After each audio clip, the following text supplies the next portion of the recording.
చైతన్య రథం ప్రేక్షకులకు స్వాగతం, నమస్కారం. నేటి మన చైతన్య రథం ప్రధాన వార్తలు.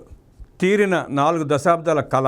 నాడు అన్న నందమూరి తారక రామారావు గారు 30 పడకల ఆసుపత్రికి ప్రారంభిస్తే 84లో, నేడు మనవడు 2025 సంవత్సరంలో దాన్ని 100 పడకల ఆసుపత్రిగా తీర్చిదిద్దబోతున్నారు.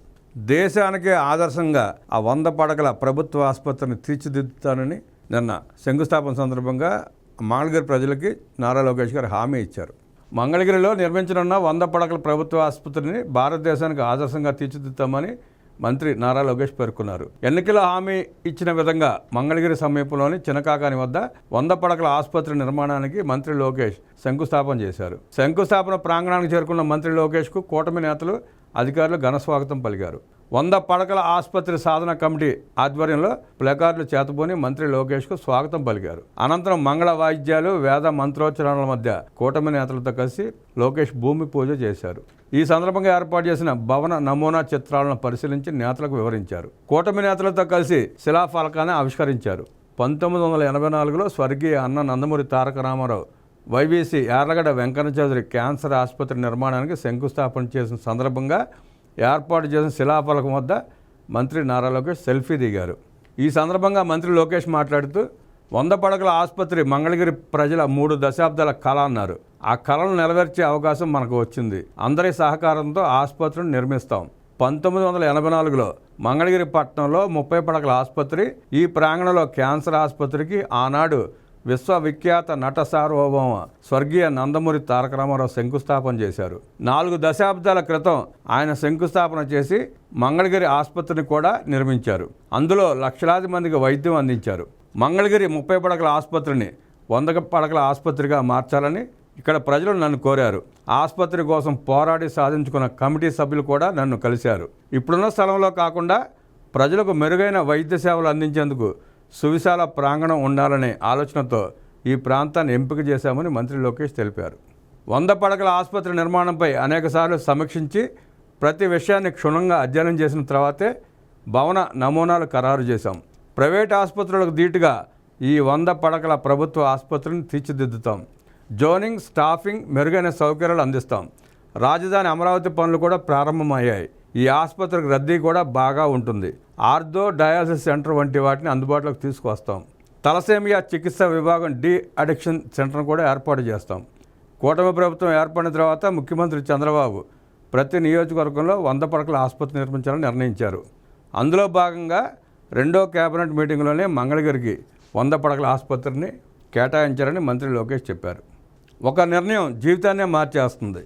దానిలో భాగంగానే 2019లో మంగళగిరిలో పోటీ చేయడం, ఓడిపోవడం, అయినా పట్టుదలతో ఆ ప్రజలకు చేరువయ్యి వారితో మమేకం అవుతూ ఆ ఇంట్లో బిడ్డగా ఉంటూ తిరుగుతూ అనేక కార్యక్రమాలు చేపట్టి ఓడిపోయినా కూడా ఆ ప్రజలకు సేవ చేసుకుంటూ అనేక రకాల సేవలు చేశాడు ఆయన. 2024 వచ్చేటప్పటికి 5,000తో ఓడిపోయిన నారా లోకేష్ 2024 సార్వత్రిక ఎన్నికల్లో 91,300 చిల్లర ఓట్లతో భారీ మెజార్టీతో గెలిచారు. ఆ ప్రజలు కూడా అలాగని అక్కడ చేర్చుకున్నారు, పట్టుదలకు ఆయన్ని గెలిపించుకున్నారు. గెలిచిన తర్వాత ఆయన చేస్తున్న సేవా కార్యక్రమాలు చూస్తున్నాం మనం.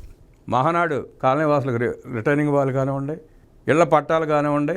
ఇళ్ల పట్టాలు అయితే పండగలా జరిగింది, జాతరలా జరిగింది. గత వారం సుమారుగా 6,000 పట్టాలు అందించారు. ఇప్పుడు 100 పడకల ఆసుపత్రి నేను శంకుస్థాపన చేసుకున్నారు. పానకాస్వామి గుడిని అభివృద్ధి చేస్తున్నారు, పార్కులు అభివృద్ధి చేస్తున్నారు, అండర్గ్రౌండ్ డ్రైనేజ్, అండర్గ్రౌండ్ కేబుల్ లైన్లు, ఎలక్ట్రికల్ లైన్లు, రోడ్లు, అనేక కార్యక్రమాలు. వరుసగా మంగళగిరిలోని కార్యక్రమాల రాష్ట్రమంతా తిరగాలని ముఖ్యమంత్రి చంద్రబాబు చెప్పారు.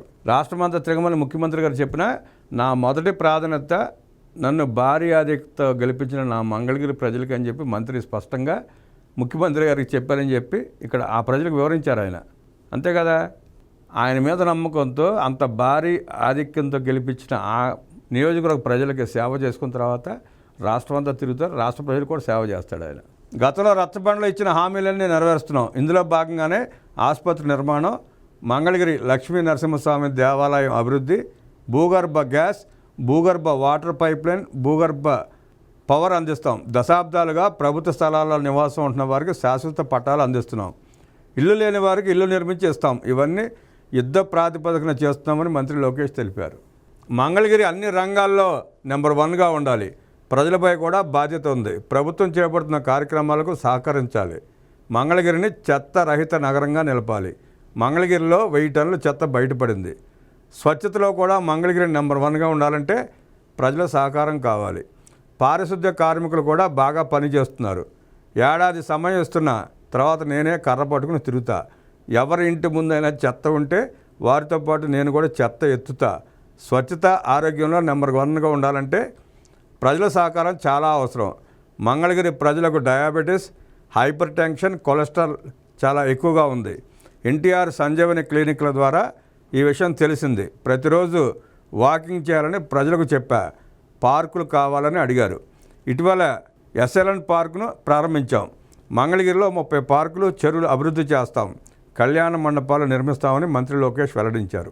ఏడాదిలోగా 100 పడకల ఆసుపత్రిని పూర్తి చేసే బాధ్యత ఏపీఎంఎస్ఐడిసి చైర్మన్ చిల్లపల్లి శ్రీనివాసరావు పైన ఉంది. లేని పక్షంలో పక్కనే ఉన్న పవనకు ఫిర్యాదు చేస్తా. కమిటీ సభ్యులకు కూడా బాధ్యత ఉంది. పోరాడి తెచ్చుకున్నారు. మీ పర్యవేక్షణలో నిర్మాణం జరగాలి. నాణ్యతలో ఎక్కడా రాజీ పడకుండా నిర్మిస్తాం.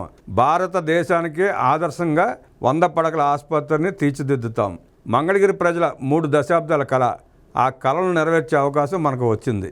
అందరి సహకారంతో నిర్మిస్తామని మంత్రి లోకేష్ చెప్పారు.